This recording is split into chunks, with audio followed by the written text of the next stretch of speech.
Over our years of cruising, my wife has done a lot of rental cars and driven in a lot of different places around the world. But preparing for Japan, it kind of unnerved her. And it's not just about driving on the left side of the road, it's also the cultural barrier, the language barrier. Is it going to create so many distractions and things to take care of that she's not going to be able to pay attention to the road? In other words, is it going to be really overwhelming? So in Sakaiminato, we did our first rental car in Japan. Did she survive? But first, for your consideration, car rental details. And some cool road trip experiences we had that you might be able to use on your next trip. I'm Troy, and this is the Port Lowdown on Sakaiminato, Day 2 Car Rental. In our first Sakaiminato video, here's a link, we covered the port and the DIY activities we did on a single day. Plus, naturally, lots of eating. Another cruise, another plan. This time, rent a car. We wanted to explore sites outside of Sakaiminato, and we also wanted to bring our mixed-age family group along. So doing a road trip on a rental made sense. So we booked online ahead of time with Orix Rent-A-Car, who had their rental office at nearby Yonago Airport. Good thing is, by cab, it's only a few minutes drive.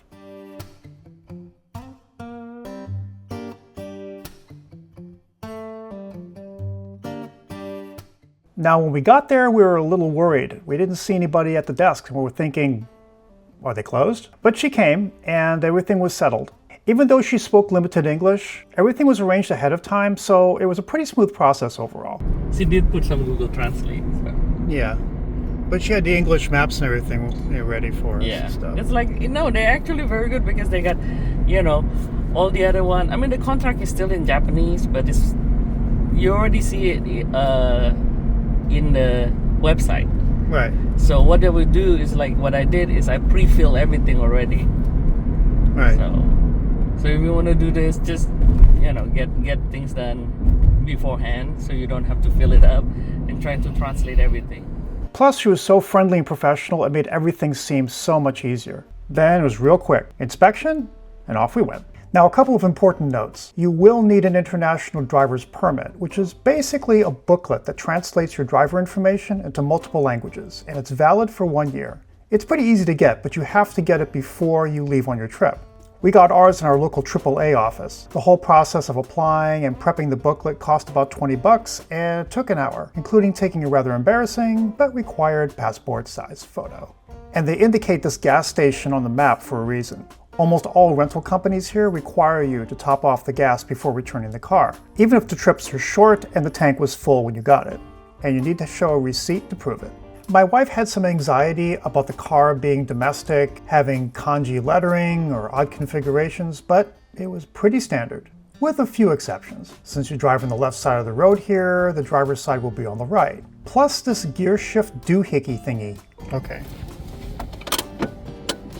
And that's a foot brake. I assume they have full-on camera here? Yeah, I would assume they have that screen. We could try it. If you reverse it, because you get a screen.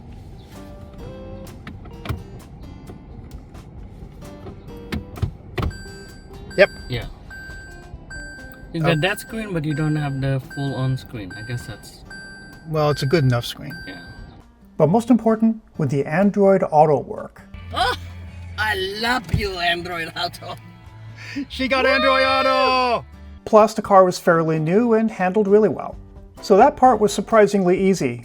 Getting back to the port to pick up our family, a little less so. Remember in the first video about Sakaiminato when I told you that there were 2 different ports, and that if you enter it in on Google Map as Sakaiminato Port, you get lost? Well, that happened to us. See, it took you here. Does that look like a cruise port to you? It doesn't look like a cruise port to me. It's the container terminal. Container terminal. It said cruise port, but if you type in cruise port, it'll take you to an industrial area that's not really the berth. I didn't like that there's a berth for any ship, actually. It's just all container stuff. Yeah, so if you do the Google Map Sakaiminato cruise port, it's wrong. Come on, Google, you can do better. Oh, car? No entry on that one. So I have to enter from here. Right. Yeah, entrance exit for ordinary vehicle. Okay, so we're in. We just have to figure out how to pick up mom and pop. Well, the taxi area was over there. Yeah, so you need to go pick up mom and pop. Okay, and then bring them over here. Yes. Yeah, like right here. Oh, there you go. Perfect. Now, luckily, with our first foray into Japan car rental, this one was going to be a short trip. Matsue is only about 40 minutes away west, which made it the closest attraction of note. Plus, we really wanted to see that original castle. Overall, though, the conditions of the road are excellent, obviously. Oh, good, yeah. We were definitely getting acquainted with the rules of the road in Japan. And since we had to reorient ourselves to the left side of the road, intersections were a little tricky, as in who has the right of way. But all it took was a little homework and a little bit of practice, and we got comfortable fairly quickly. So when you're turning left, you have to stop 3 times at an intersection? Like you stop first and then you stop a second time when you're coming out to the intersection? Right, you stop behind the line, and the line is always blind spot. Right. So after you stop that, you know, and you have to be fully stopped. So give a lot more buffers than what you're used to in America. Line of the stop. That's the line of the stop. That's the first one. Okay, go. Okay, and then you go, right? Yeah. You know, make sure that they could see you, even though you cannot see them. And then the third time is this one when you're crawling and making sure that, you know, you could see them. Right.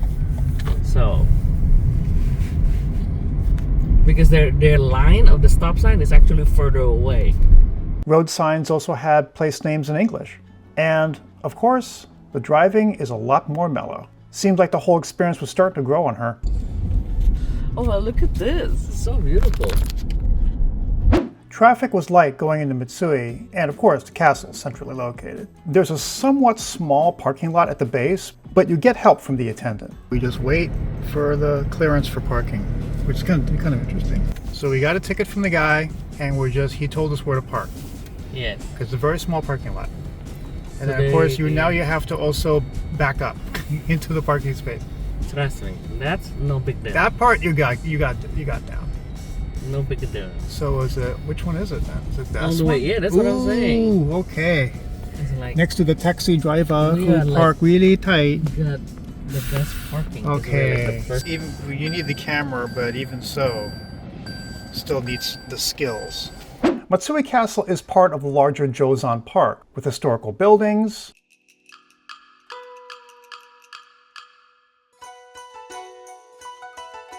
beautiful shrines, and manicured natural spaces. From the parking lot, it's a short stroll along this park and up these stairs. So if you're mobility challenged, this could be a problem. Not only are there multiple stairs to get to the shrine and historic buildings, but also more stairs to climb to get to the castle keep itself. And I didn't see any elevators at all anywhere on the property. Now at the ticket office, you can get a single ticket for the castle keep or a combo ticket that includes other museums in the area, plus ticketing machines. But we just made it easier on ourselves and went to the human ticket counter. Besides, there, you can use credit cards. Past the ticket booth, you cross another park area with more fantastic views.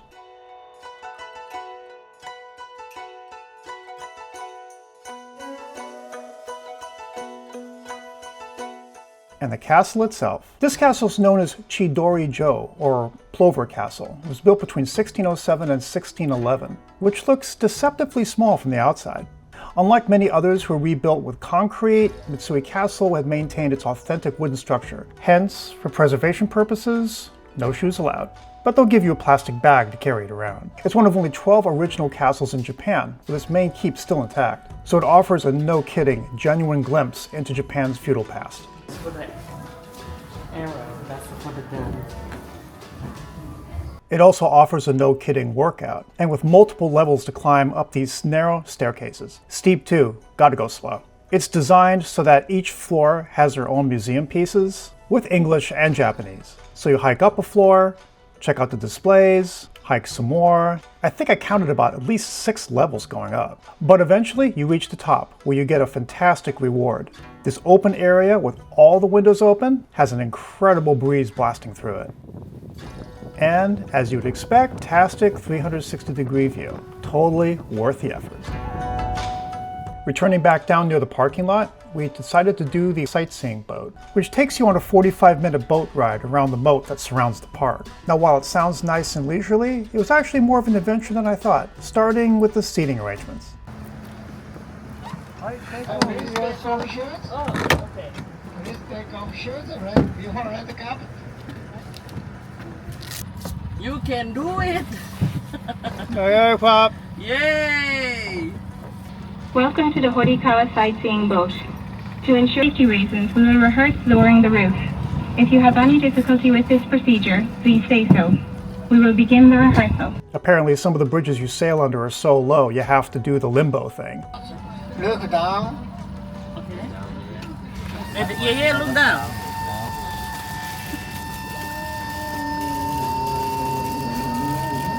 Oh my god, this is so cool. It's a half. More down. More down. Oh, no. Oh, wow. It's good? Good. Okay, that's low. English audio guides explain points along the way, which are interesting. This is a man-made moat constructed to defend the castle when it was built over 400 years ago. The moat is actually quite large and winds for a fair distance. The water's clear, the passing landscape beautiful and varied. Plus, you meet some friendly folks along the way. Don't forget to ring the little boy. And you do the limbo thing not once, not twice, but several times, and to various degrees. Because you go low, under the really low bridge. Very strict. Oh my god, look at that. Okay, so we might as well just like lie down and sleep. Oh, honey. Sorry.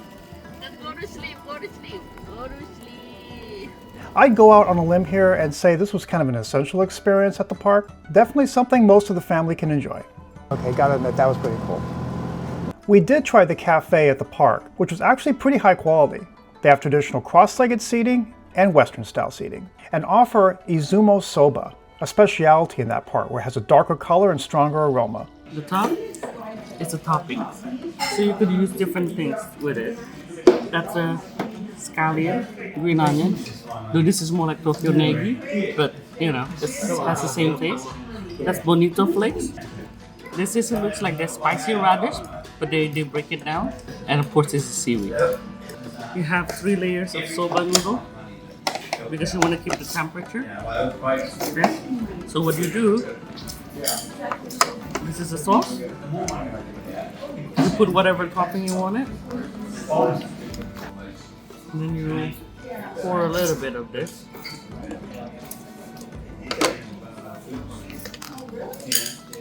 And again, it looks pretty high, but it's pretty low. I mean, you know, it's pretty shallow. So a little bit is fine.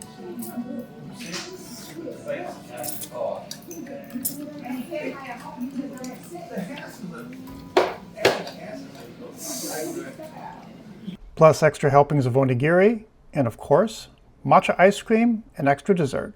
Gotta have dessert. Anyway, our drive back included an obligatory visit to one of the convenience stores, Family Mart. And we had an interesting encounter on the way out. Like that kid who we're coming out of Family Mart. He motioned that we cross first, and then I motioned that he should cross. Right. So he's like, oh, okay, I will cross, you know, and then after he crossed, he turned around and bowed, saying thank you. I mean, dude. You don't see that in America ever. Yeah, coming from the land of road rage, that's like, woo! Okay guys, 41 minutes, you could take a nap. Now driving back into Sakaiminato, our parents wanted to explore the town a little bit, so we got a taste of local parking. They come on everywhere, but this is honor system. So 24 hours, what you do, if you translate this, that you're supposed to grab an envelope, a plastic here, and then you're gonna grab a pen, and you're gonna write down the date, and you're also gonna write down your car number, and you put in 500 yen, that's how much it costs, and then you put it in here. So she not only survived, but thrived. Not only thrived, but started to fall in love with it. Japanese drivers are incredibly kind and helpful. They are also incredibly patient, especially when they figure out that you are a tourist. And they know you're a tourist because the rent car has a different plate, so that's good. The speed limit in Japan is also pretty low. And on top of it, the quality of the road are very, very good, and so is the quality of the car that you rent.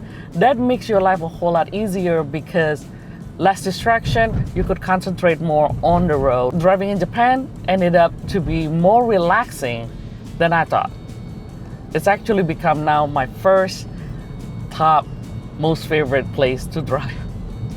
And I really would love to go back and drive on every single port that is not Tokyo or Kyoto or Osaka. So there you go. Now, if this video has been helpful to you, give us a like or hype. We aim to help independent-minded travelers get the most out of their cruise experiences. Check out our other port report videos, ship tours, and tips. We also have a website, portlowdown.com. And as always, we absolutely love your comments. Keep them coming and we'll try to answer them as soon as we can. Happy travels and see you on the next cruise.